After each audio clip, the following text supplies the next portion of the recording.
Something funny, Brad? What? Said was something funny? Just laughing at you. Why? I don't know. Jeez, I was trying to take this thing seriously. What are you up to? Trying to get a quick lunch down before we got started. Same. I'm sure Erica's going to be late because we were testing Skype. So she's going to Skype into the office. So she'll be hooked up on Skype and on this? Yeah, so she'll be on Skype on the conference room and then Zoom with everybody else. And I came home to get on here so I can record the session. Oh, okay. Hi, Misty. Hi, Misty.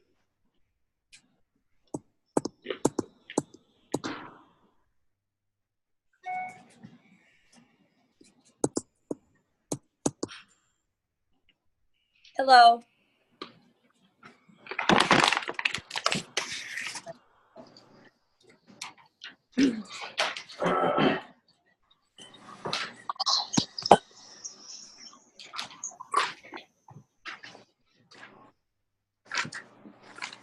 Did you talk to Steve this morning? I didn't. I haven't had time to call him yet. I played with it last night, and the thing is, there's a way to go on there that's like for the lakes, and then if you click, I only do it from my phone. I don't do it from like the desktop, but from my phone. You can go to the lakes, or you can go to the Mars area. If you click on the Mars area, then it will find my Kingsley property. But if I just go on the Mars, like so on my phone, when I can just go look up all the new listings on the Mars, it doesn't pop up in the Mars. You have to like search for it. So my concern is people that are looking at houses, none of the Remsen houses come up that are listed with Bruce Brock, and the Kingsley and Ireton houses don't come up. So the first question is, are those guys all members still of the Rapatoni MLS? Well, Bruce's properties go on our MLS. Okay.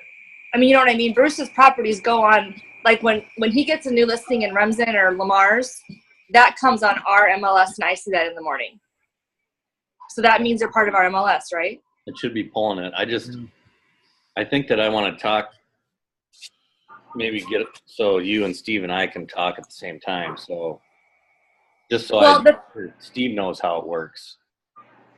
Well, it's not user friendly for somebody like, I mean, I'm not even looking for my property that I want to sell. And it took me almost 45 minutes to find it last night. Yeah. You know what I mean? Yeah. So when you can choose from like Lamar's, the Lakes, Cherokee, or Storm Lake or whatever, the 4 Spencer, Lamar's has to be a more open category because people that are coming to Lamar's also are typically searching Spencer, like Merrill, Hinton. You know what I mean? They're searching more than just like our town. Right. Yep. So we have to figure out how to. So I wonder if Steve has a, I don't know. Let's you and I and Steve get on a call together, and I think we can work through it because we got to get it so it's user friendly for everybody.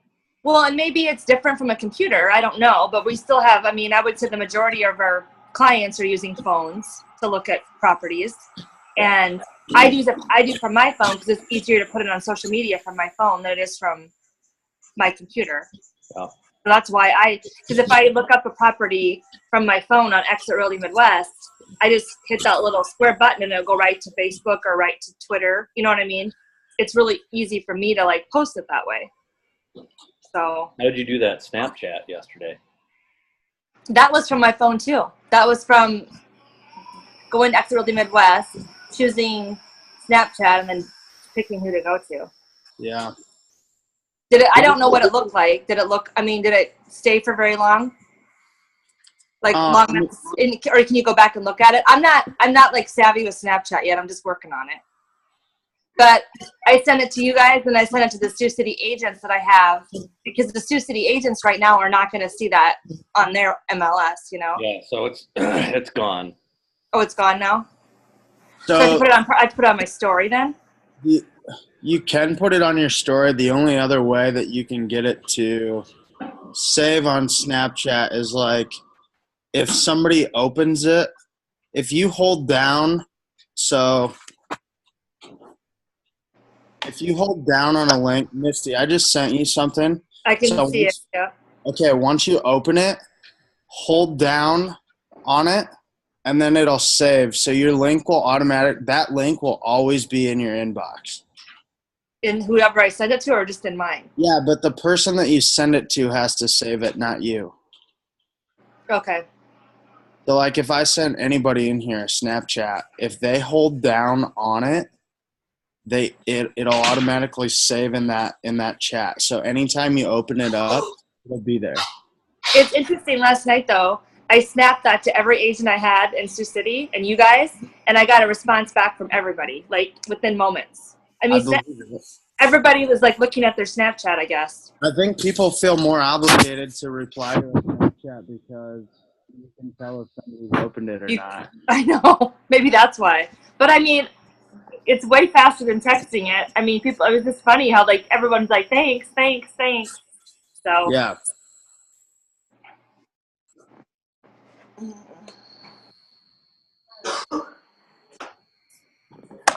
You have to give me a session on Snapchat, Tanner.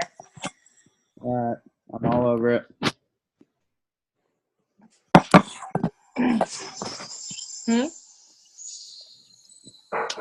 My 18-year-old was making fun of me. I don't know how to work it. It's pretty simple. That's what he just said too. But I just have to do it more. You know what I mean? I don't know. Once I do it, it's handy and it's easy. So. Okay, how's this, guys? Hi, Erica. Good. Look at. Okay, this is good. This is gonna work, I think. Okay, excuse this office. I never step foot in here. I do. Now I should make it nicer now that people are in here with me. But anyways, is this good? Can everybody see me? Okay, good. Okay, who do I have in the office? I have Cherie. Good. And then who's sitting in, and then Steve, right? Steve? Yay. And then who's sitting next to Steve? Oh, I'm missing that person. I'm saying hi to him. This is Scott. Scott, let's see Scott. Let me just see your mug. Crawl over that desk. Oh, I can almost see you, but not quite. There you go. Don't hurt yourself. Okay. And then Jill. Hey, Jill. And who's sitting next to Jill? Nancy. Oh my gosh, it's so much nicer to see you guys. Jill, Nancy, and Erica, the real Erica. Okay, good to see you. Okay, awesome. And who's sitting next to Erica? Shar, can I see you? I don't know, can you? Now I can. There you go, Shar. Good to see you. She says it in her very serious voice. Okay, Shar, good to see you. And anybody else I need to see? The other Jill. Jill, oh, you have to confuse me. Jill and Jill. Blonde Jill, brunette Jill. Vanilla and chocolate. Okay. All right. Anybody else? I don't know. I'm Mark, but I don't know if you can see me. Where are you, Mark? I can't see you. You gotta move, Mark. There you go. Mark. Okay, Mark. Nice to see you. Excellent. Okay, yeah, Mark. We've been in touch. Okay, it's Erica Schultz, right? Schultez. Okay. All right. Okay. All right.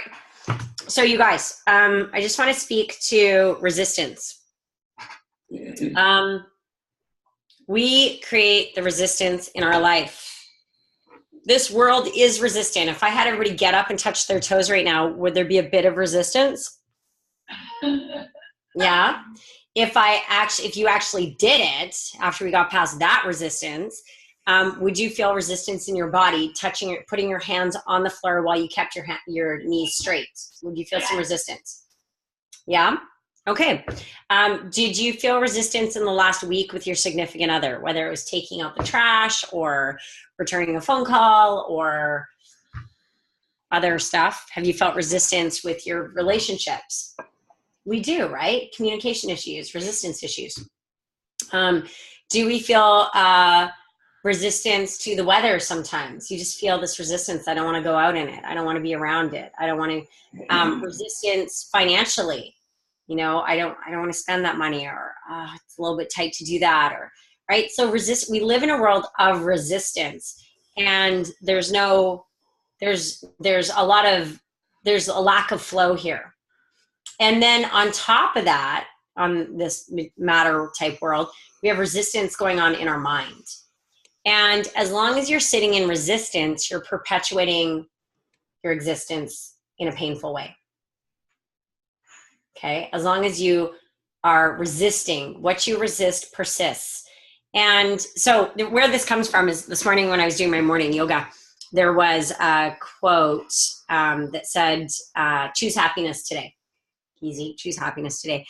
And as I was doing my yoga, I heard also simultaneously my next client pop into my mind and say, well, how do you do that? And the next thing that popped into my mind is, well, you accept what you're resisting. You accept what you're resisting. You accept that you're disorganized. You accept that you don't have the money. You accept that you're living in chaos. You just accept your situation. I was up to my eyeballs in alligators. I was in a renovation, very complicated renovation. I bought $1 million home that had one bathroom. It was down to the stud. It had linoleum from 1972 with asbestos underneath it. It wasn't pretty. It was maybe 2,300 square feet. Wasn't big. With the entire floor plate with downstairs in the basement unusable. It was a disaster, and I had 3 little kids running around. And I was responsible for 21 meals a week, and my husband was working 16 hours. And I just kept thinking, if I could just finish the bathroom renovation, everything would be easier for us. If I could just finish that bathroom renovation. And I remember being in total resistance to where I was. I hate this. I don't want to be like this. I don't want to live like this. I can't believe we're stuck in this. Like, that was the resistance that was going on in my head. And for whatever reason, one day I sat down at the kitchen table and I said, but it's sweet and it's eclectic and it's our home and we're all together and we're all healthy and we have each other. And this is just where we're at, Erica, accept it. It was like somebody was speaking through me. And so I accepted the situation. Now, I've been trying to get a Tyler to come in and do that house for, I don't know, it was from July until Easter. I'd been working on trying to get someone in, and it was really busy and you just couldn't dial anybody in. And that was probably on a Wednesday. I had that epiphany, like, just accept that this is where we're at. Friday, I got a call from a tile guy saying, hey, I've got an opening in my book. Why don't I come start on Friday? And it should take about a week. And 1 week later, I had the most beautiful bathroom on the block. Ugliest house, best bathroom. I'm sure of it, right? And why did that Tyler show up for me 3 days later without me calling or harassing him again? Because I'd opened up to the resistance I was experiencing. I just accepted it. And because as soon as I accepted the resistance, a little bit of a light, a little gleam of light could come in and surround me, Lori. A little bit of happiness could come in just from me accepting my situation. When you resist, you're persisting that situation. You're not letting any light in, and so you're not getting any movement. And so we become pretty static in those situations. Does this make sense to you guys? So I want you to be aware, like, what am I resisting? If I had somebody say, well, I have this little voice talking in my head all the time telling me that I should be doing this or I should be doing that. And I say to that, well, yay, pat yourself on the back. You're conscious that you have a voice running in your head. Now, hear what that voice is saying. Don't run your life by it. Hear what it's saying and make the adjustment, because that voice is resistance. If it's talking negatively to you, Stephanie, it's resistance. Does that make sense? So I want you to be aware of that. Last week, I believe we jumped into, where did I leave off last week? Cherie, do you remember where I left off? Starting to balance. Oh, we were starting the balance. Okay, great. So, great. Okay, I went away to the leadership forum. That's what I did. Sorry, Brad just answered your question. My question. She says, wow.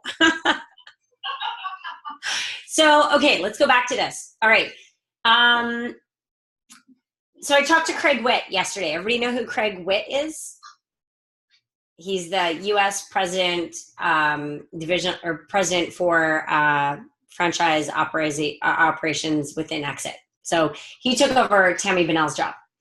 And he works closely with the regionals on building these regions so that we can flourish as Exit people.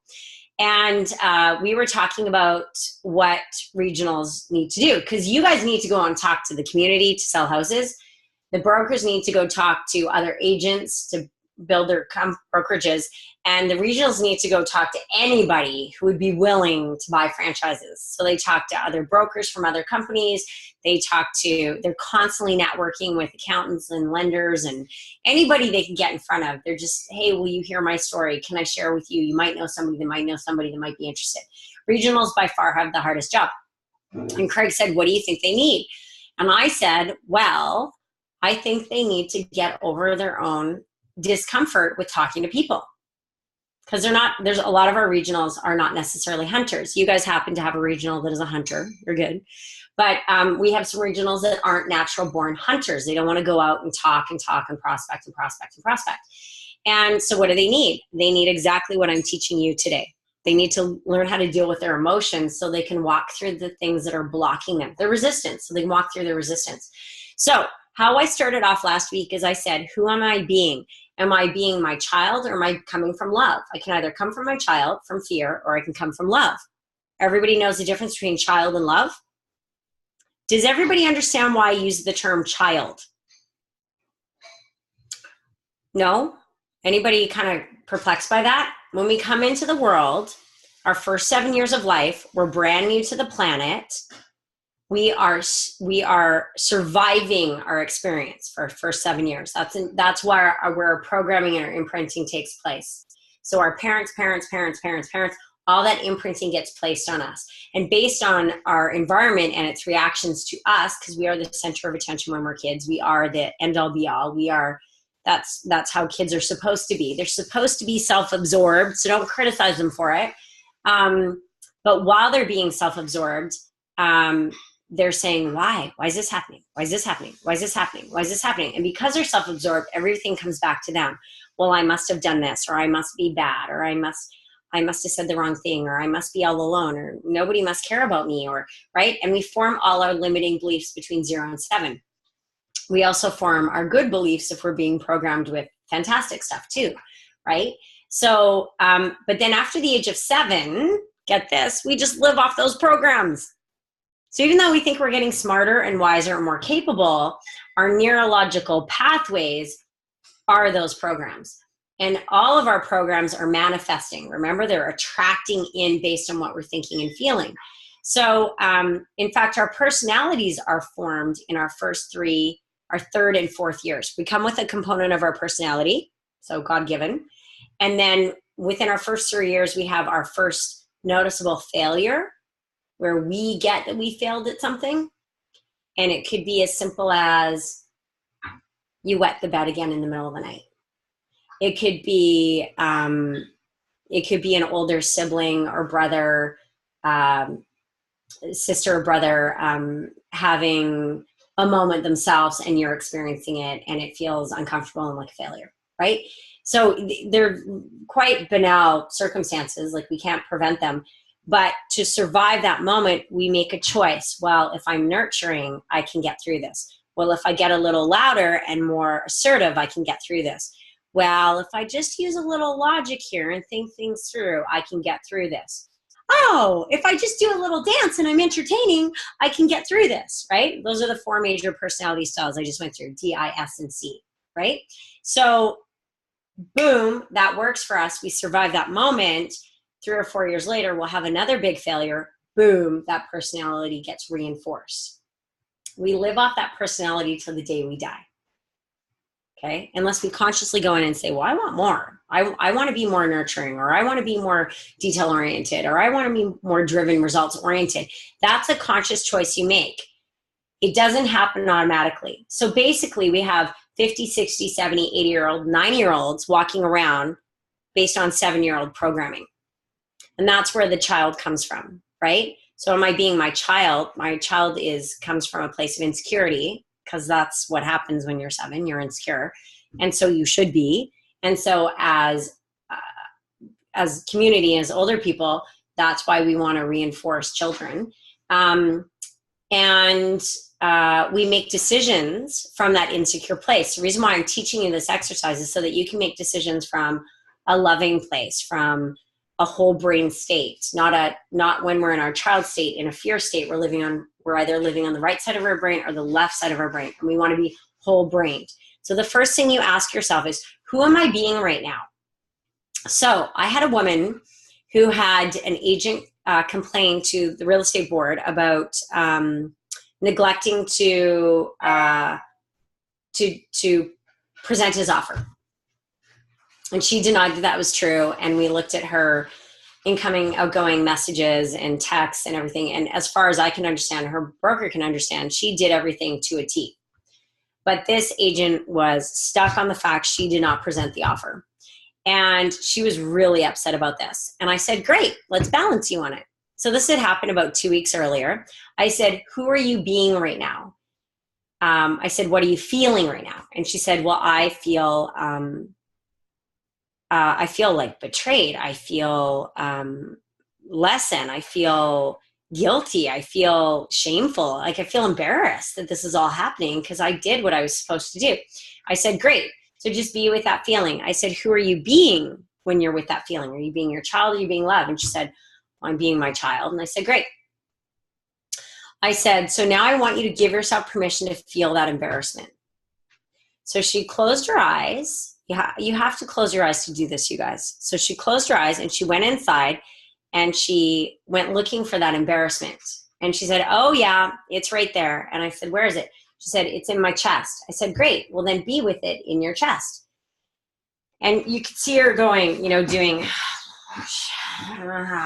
she wanted to crawl out of her body. And I said, just stay with it. Be with the feeling. And do we usually typically, when we're feeling a strong emotion, do we usually just give ourselves permission to be with it? Is that typical for us, Steve? Yes, it is. Do we really say, or do we go do something else, or do we get on the phone, or do we go retail therapy shopping, or do we have a cigarette, or do we do a shot of whiskey, or do we, what do we do? Shot of whiskey, somebody said, right, Mark? We go do anything other than stay present with the feeling. I guarantee you don't hang out with that feeling. I guarantee you do whatever you can as quickly as you can to get away from that feeling, whether it's television or worse, right? So you're giving yourself permission just to stay put and be with the feeling. And when you give yourself permission to be with that feeling, you'll realize one thing, you guys. You'll realize you're okay. Because whose feeling is it, Erica? It's your feeling. It's your chemicals. It's your serotonin. It's your hormones moving through your body to give you an actual sensation that is palpable in your body, right? And you'll feel it. Everybody will feel it in different places. Mostly we feel it around our heart center and our solar plexus. So you feel this feeling and you give yourself permission to be with it. Then my next question is, ask yourself to turn it up. So give yourself permission to be with it a little bit more, Jill, right? You're just going to, Jill and Jill, you're going to give yourself permission to be with it even more. So she said, okay, I give myself permission to feel all of the embarrassment.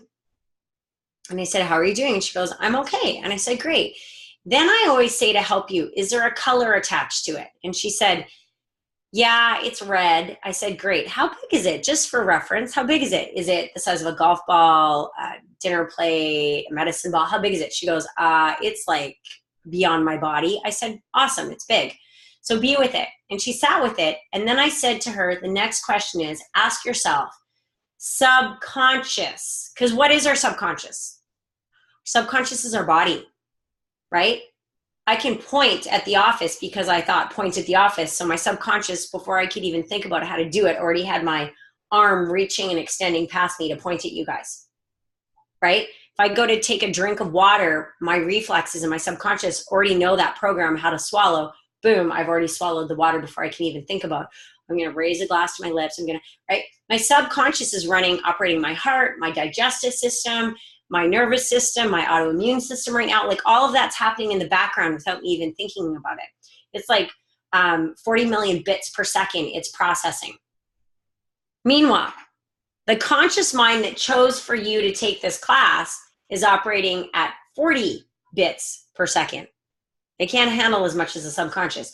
What really controls you is your subconscious. We're going to get into how the subconscious works going down the road. But so we ask our subconscious, because every single experience you've ever had in your life is contained in your subconscious. Every little experience. Your first kiss, your first disappointment, your first paycheck, your last paycheck, your in-between paycheck, like every single experience you've ever had is contained at a cellular level on your body. That's why when some people go have deep tissue massage, they get nauseous, they feel sick, because you're hitting points inside of you, memories inside of you. Now, our conscious mind has not the same kind of memory. So you could ask me what we did 3 Christmases ago, and I'd be like, I don't know. And my sister would say, remember, Mom did this, and it was so awesome. And I'd be like, she did? We did? I don't remember. I don't consciously remember, but subconsciously I know everything is kept in a filing cabinet within me. So I go back to the feeling. I feel embarrassed, or this gal felt embarrassed. And I said, ask your subconscious, when's the first time you recall feeling embarrassed? And you don't go looking for it with your conscious mind. You let your subconscious go up to the surface. And if you go, oh my gosh, what if mine doesn't work? I tell you to shut up and just go back to the feeling of embarrassment. Embarrassment, the feeling will unlock the memory. Now, some of our memories are going to be vaguer than others. We might just remember a period in our life. Some people remember a color.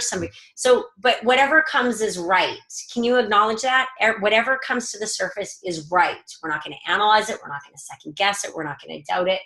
So she's sitting there feeling with embarrassment, and boom, she goes, huh? And I go, you got it, don't you? And she said, I do. I said, when was it? She goes, I was 3. My mother had bought some white curtains and had just hung them in the living room. And I had all of my colors out, my felt pens, and I thought that the drapes were a little blah, so I thought that I could draw on them and give them some color with my brand new felt, and that Mom would love them. So she goes to town and she's drawing on these curtains, and Mom walks in, and did Mom love it? No. Mom lost her, right? Mom freaked out, called Dad in. Dad picked her up by the scruff of the neck, threw her in the bedroom. You're going to take a time out. Do you know what you did? Slam the door. Does the 3-year-old really know what just happened? No, because her intention was really just to make them more beautiful for Mom and Dad. Because what do kids want to do? Kids are not really manipulative and terrible like we deem them to be. Kids really come from a place of love naturally. Okay? So whatever. Is it okay? It's all good. Is the story important, you guys? The story is never important. We're full of stories. That was just her story. We don't even know if that's how it really went down, but that's her memory of the story. I don't really care about the story. Don't get stuck in the story. When anybody tells me their story 3 times, you know what I do?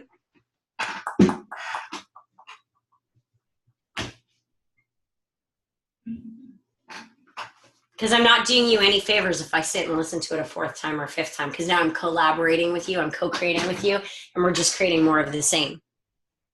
So 3-time rule on stories. Good rule for a broker, Brad. 3-time rule. You hear it 3 times and you just don't listen to it anymore. You know how I learned that? I was in a sweat lodge with a whole bunch of chiefs. And the chiefs all got up off the dirt ground, and they turned themselves around in the sweaty lodge, and they turned their back on this kid who was sharing a story.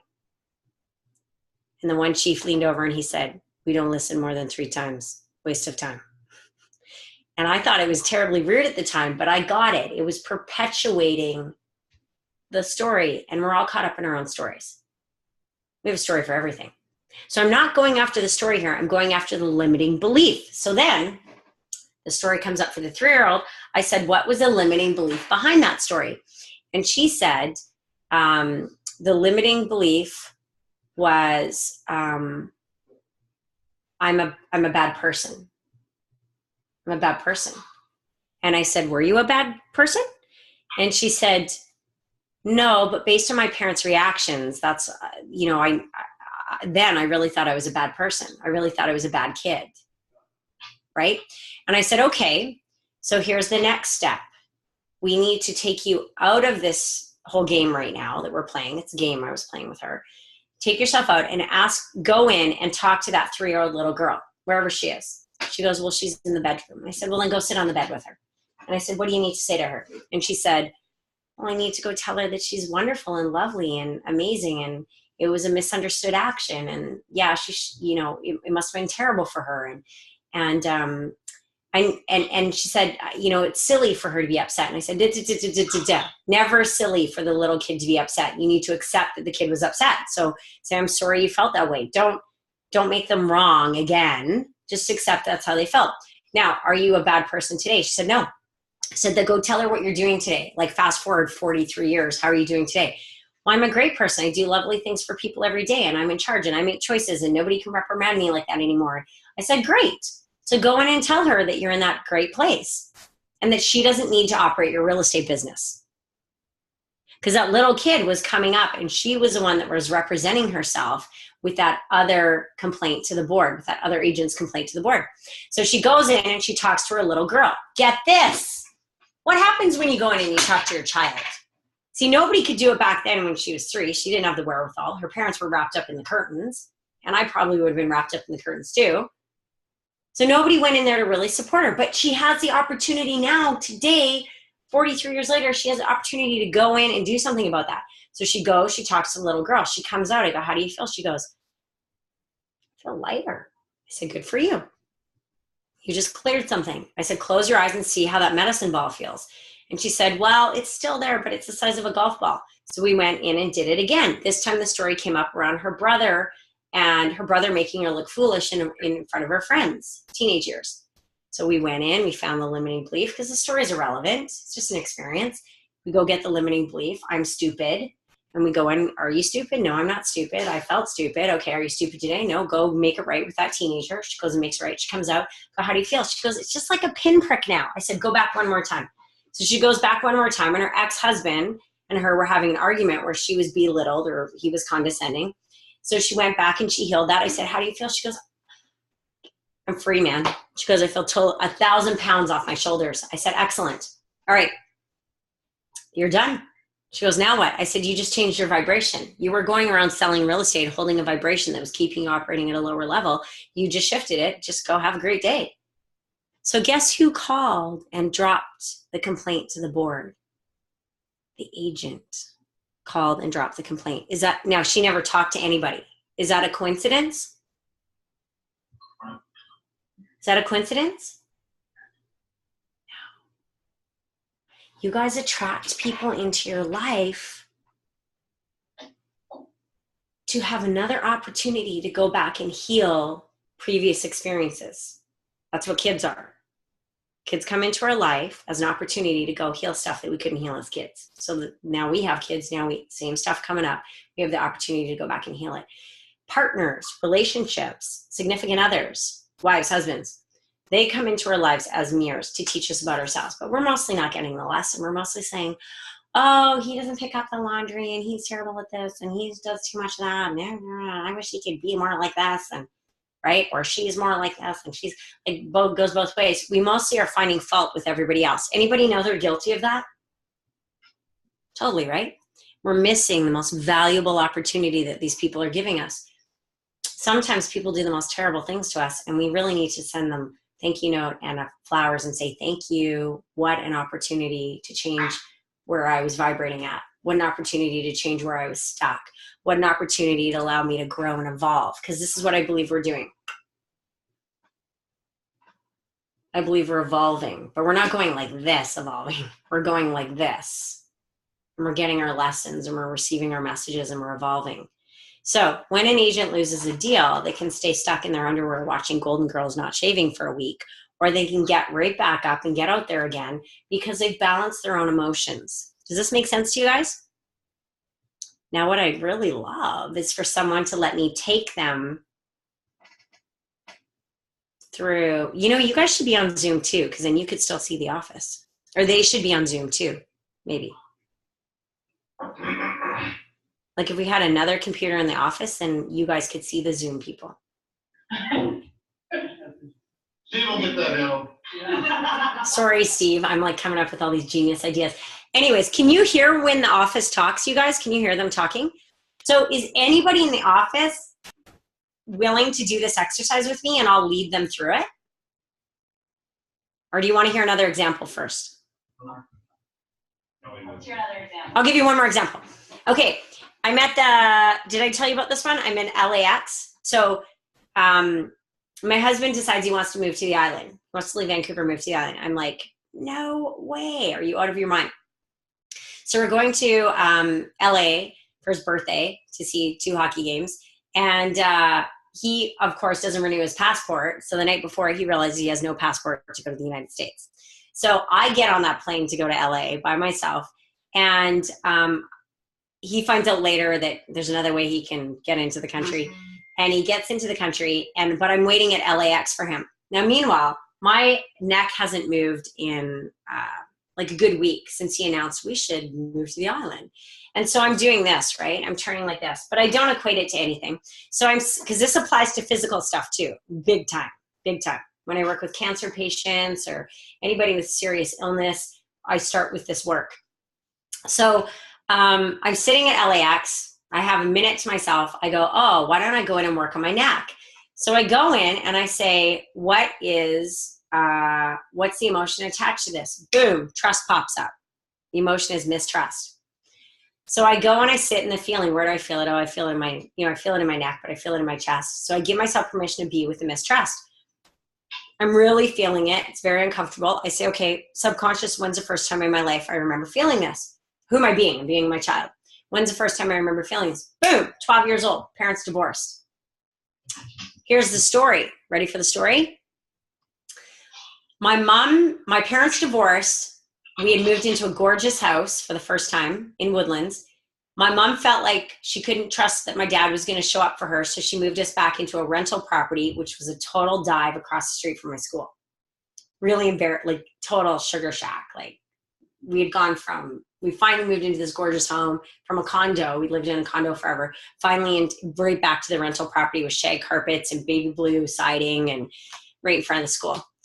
And so at 12 years of age, I would take the bus that I used to take to Woodlands to the nice house. I would take it to Woodlands. And then as soon as nobody was looking, I'd jump on the city bus and I'd go back to the yucky house. Okay. At 12. Now, I'd totally forgotten about this. I went, oh my gosh, I can't believe I did that. Can't believe I did that. So the story, is it relevant? No. But I'll finish the story. One night, my mom couldn't pick me up from ballet lessons. So Dr. Kaplan, my best friend's father, said, I'll drive you home, Erica. And your mom had talked to my mom. My mom arranged for the ride. So when I came out of ballet, he said, I'm dropping you home. And I said, well, I can't. I'm not going home, because I realized what was going to happen. I was going to get dropped at the nice house, but then I'd have to take the city bus in the dark, and I couldn't do that. I was too scared. So I had to tell him I was going to my auntie's house. So he drops me off at this other house, and my mom walks out in her pajamas to meet Dr. Kaplan to say, thank you for dropping me off. And the cat's out of the bag that I live there now. And Kelty said, you live there now? Your parents are divorced? What's going on? Cat's out of the bag. And limiting belief was, I'm not worthy. I'm not worthy, so I can't be honest, because nobody will like me if I tell them the truth, right? So I'm sitting in LAX, back to the real world. I say, am I worthy? Of course I'm worthy. As an adult woman, I'm totally worthy. I get that. I didn't get that when I was 12. I was feeling insecure and, neurotic and everything else. So I go back and I talk to that 12-year-old who just is sitting on that bus, and I say, oh my gosh, you sweet thing. You're a divine child of God, of the universe. You're beautiful. You're wonderful. You're creative. I'm so sorry you felt like you had to lie. I'm so sorry you felt like you were unsupported. I'm so sorry that you felt, and I go and I have this big long chat with this little kid, me. And I come out and I go, how did she react to that? She received that. And I say, okay, go back in, feel the feeling. My neck goes, I'm not kidding you. My neck goes, my neck pops. And all of a sudden I can turn my neck again.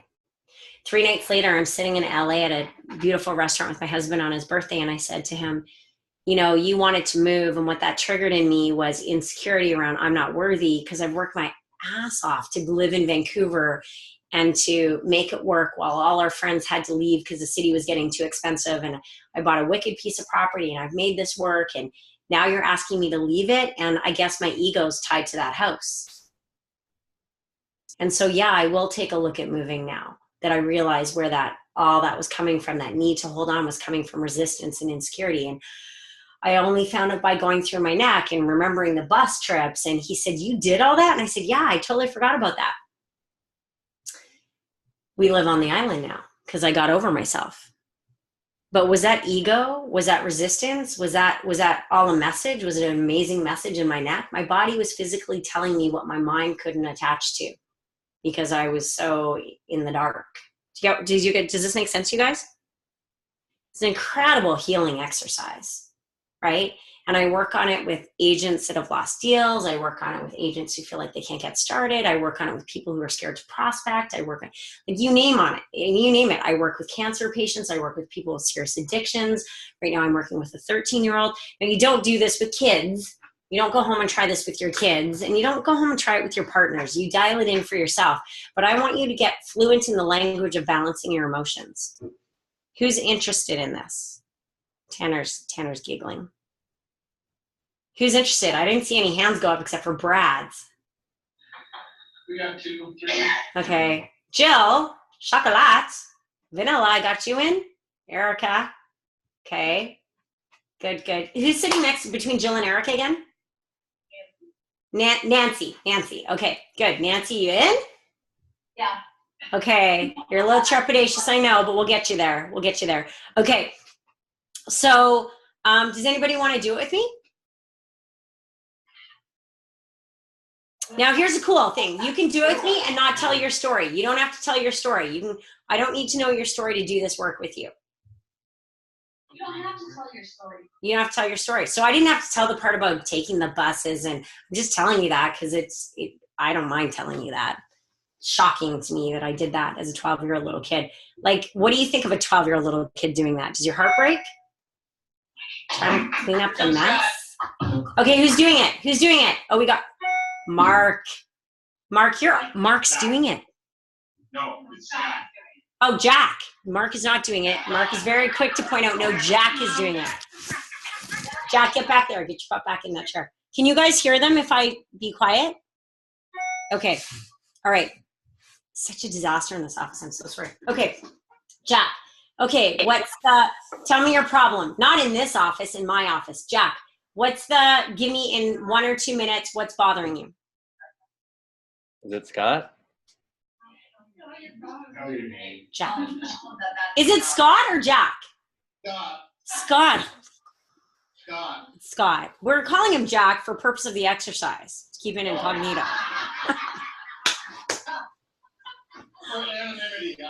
Anonymity. As he sits in front of me. And his knee is vibrating. Okay, see all that energy you're releasing out of your leg there? Stop vibrating. And get quiet. There you go. Okay, I only have that all the time, by the way. Well, okay, so whenever somebody's doing this, or, this, or, like this, they're not processing their own energy. It means they've got big, awesome energy, and they're letting it leak out of them, right? So we get still, and we get focused. And I just want, what's bugging you right now, Scott? What's bugging me? Yeah. Okay, yeah. Okay, so. Okay. The whole 3 times story, I think I've told it 4 times. So yeah, there's something, that happened yesterday. Yep. Okay, what happened yesterday? Good to do on a daily basis. What happened yesterday? There was an offer come in on a deal, and the offer was made by a client I sold the house to 8 months ago. Okay, an offer came in on a deal from somebody so it wasn't your offer. The buyer was a client I sold the house to 8 months ago. The buyer was a client you sold the house, and they didn't come through you. Correct. Correct. He says, can you hear him talking? Okay, so cool. That's a real story. That's legit. I get frustrated by that too. So what's the emotion that comes up? So just close your eyes for a second. Everybody else in the room, close your eyes so you don't make them feel weird. Let's go inside because everybody might be doing this with you simultaneously, or they might be listening. What's the feeling that came up when that buyer went with somebody else and put an offer in? What's the feeling? The first feeling was anger. Anger. Anger is always secondary. So I say, what's underneath the anger? Could it possibly be rejection? Feeling rejected? Rejection or inadequate at my job. I feel inadequate. I feel inadequate. I feel rejected. Okay, so now I'm going to ask you, Scott, to keep your eyes closed and give yourself permission. So you're going to say, body, I give myself permission to feel that inadequacy and that rejection of yesterday, that whole thing coming to light. And when you're in the feeling state of that, just gently nod your head for me so I know you're in that, you're feeling it. You feel it? Is it pretty alive today still? Yep. Yep. Okay, where do you feel it, Scott? He feels it. He feels it. Where do you feel it? Yeah, I feel it in my chest. He feels it in his chest, his heart center. Of course he does. And does it feel yucky? Yeah. Okay, no vibrating. Just breathe into it. And you're going to say, hey, I give you permission to feel even more rejection and inadequacy. So give yourself permission. Really weird thing to do because we normally go for the whiskey, right? So I give myself permission to feel this inadequacy burn brighter. And when you feel it a little more intense, just give me a wave of your hand. Good. Now, who are you being when you feel this inadequacy? Are you being your child or are you being love? Being a child. You're being a child. That's totally cool. See, when I argue with my husband, it's usually 2 3-year-olds fighting in the kitchen, right? Arguing in the kitchen. So we're being our child. So now you're going to say, you're going to ask your body, not your conscious mind. You're just going to say subconscious. When's the earliest I can recall feeling this kind of inadequacy? And you don't have to tell us when, but you have to nod your head when you have a memory. So subconscious, when's the earliest time I recall feeling inadequate and rejected like this? And something's going to pop up. I think you have something now, don't you? Yeah. Yeah, and you don't have to share it, so don't worry about it. And it's just a story. We're not going to get caught up in the story, but something went down. Can you tell me how old you were, Scott? Roughly. When that happened, the thought that I'm thinking? Yeah. 42. Ah, he was 42. So we've got to go to 42. Okay, perfect. Okay, that's what your subconscious wants to heal. So what was the limiting belief behind that story when you were 42? What was the limiting belief? So in that story, you would have been saying to yourself, I am blank. I'm not good enough. I'm not smart enough. I'm a loser. I'm stupid. Nobody likes me. I'm all alone. I'm always last or left out. It doesn't pay to be smart. It doesn't pay to be a guy. It doesn't pay to, something would have popped in. Yeah, inadequate, let people down. I always let people down, right? Is that something that comes up for you? I'm never quite good enough for people. Does that come up? Because if you belong to planet Earth, you probably all have a bit of that. Not usually, but maybe recently. Recently, it's a pattern recently. And mostly it's always been a pattern, but we're not conscious of it, right? We're not conscious of these things. So do you, so I'm not good enough is what it is. Are you good enough? Yes. Yeah. You're totally good enough, right? Do you firmly believe that? Yes. Yeah, you're conscious. We're talking about making choices. We're talking about taking responsibility. We're talking about manifesting. We're talking about, you're way more conscious today than you've ever been. So I need you to go back and talk to that 42-year-old and say, hey man, I'm so sorry that you felt like you weren't good enough. I'm so sorry that you felt like you weren't doing a good enough job for people and that you're letting people down. That must have been really terrible and hard for you. I have total empathy for where you were coming from. You're a beautiful person of the universe. You're a child of God. You have so many gifts, and I just need you to go be 42 and know that I've got this. I've got this. I can run my real estate business. You go be free. I've got this. And when you feel like you've made peace, go sit with that 42-year-old, wherever he is, on the curb, in a kitchen, wherever he is, go talk to him. When you're done, just let me know you're complete. Okay. Okay? Did he hear you? Yeah. Now let's go back and think about those darn buyers. Are you burning as hot in your chest? No, now it's in my ears, but it might be because of all the eyeballs burning in the back of my head. No, everybody's doing the exercise with you. Most people's eyes were closed. So, but go in and check in your heart. And I honestly want you to see if you still feel that pain from yesterday. Is there any residue? Well, there's some. But Good. Then I want residue. Go feel the residue. Go back in and ask what emotions now attached to that residue. Always get residue, guys. Don't leave residue. It's like a little bit of mold that grows into more mold. So what's the feeling now, Scott? I don't know that there's much of a feeling. It's just irritating. Irritating's a feeling, my friend. So feel the irritation. So I give myself permission to feel irritated. Just going to close your eyes and say, I give myself permission to feel irritated right now. And turn that irritation up. And when you can feel it, just nod your head for me. Subconscious, when's the earliest in my life I can recall feeling irritated? Let the subconscious go, blah, blah, blah, give you whatever it's going to give you. And when you have a memory, let me know. You're good at this, by the way, Scott.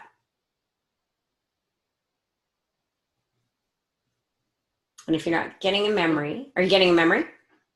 Yeah. Yep. How old were you? Like 5. Awesome. He's now 5. What was the limiting belief behind that experience of irritation? I don't know what the belief would have been, but just, irritated with the older brother, so, the younger sister. Would it be life's not fair? Possibly. Okay. Never say you don't know, because you know everything, my friend. You know everything. Everything. You've got thousands and thousands and thousands of generations of DNA and information inside you. You know way more than you're conscious of. So never say I don't know people. So yeah, life isn't fair. That fits. So, and is that a bit of a pattern that comes up in your life every now and then? Oh, it's not fair. This isn't fair. This isn't cool. Does that come up for you? No. Yep. So it's a program. So come out of the exercise, Scott, and look me in the eye. Is life fair? No. No, life is, you're right. Life is contrast. Life is dark and life is light. Life is love and life is fear. Life is terrible and life is wonderful, right? We know what life is, but would you agree that we signed up to have the experience of terrible and wonderful? Yeah. Yeah. So life may not be fair, but are you fair? Sure. Sure, you're fair. Are you a reasonable person? Yeah. Yeah. And you know the difference between fair and unfair, but you also realize that you have a choice, that you can always make a choice in any given situation, don't you? Yeah. Yeah. So I need you to go back and tell that 5-year-old, you're right, life wasn't fair. And I'm so sorry you felt antagonized by bigger sister and bigger brother. And I'm so sorry that you felt like you were not dealt a fair, and it wasn't fair. And you're right. And you didn't have any tools to handle that back then. Do you have different tools now, Scott?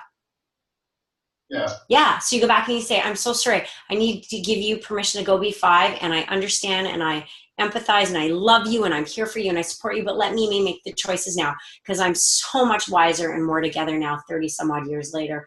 I have my act together. I'm so much more capable. I know that I have choices. I know that I can handle what life deals me. And so you go in and you say that to him. And when you're complete on that, just let me know you're complete. Does this make sense, guys? Scott's amazing. Yeah. Somebody needs to take him for lunch. Okay, Scott, how did that 5-year-old feel when you told him that? Did it alleviate some pain? Yeah. Yeah. He says, yeah. So now let's think about these buyers. How dare they? Let's think about these buyers. Are we still irritated by them and angry and frustrated? No. Does it feel physically different? Yeah. Boom. He goes out, he gets in lead, he generates another deal, he picks up another buyer, because you just removed yourself from that entanglement that was keeping you down. Would you agree that it kept you down for 24 hours? Yep. Now, do you think there's some magic in this exercise, Scott? Magic? Yeah, magic. Sure. What do you want to call it? I call it magic. What do you want to call it? Real. Getting real, real life, getting real with real life, as opposed to hiding from something that's bugging you and consuming you and just tucking it under there and then leaving it there. Because you guys, nothing you tuck under your skin really goes away. It just manifests physically later on. That's dis-ease. That's disease. That's disease.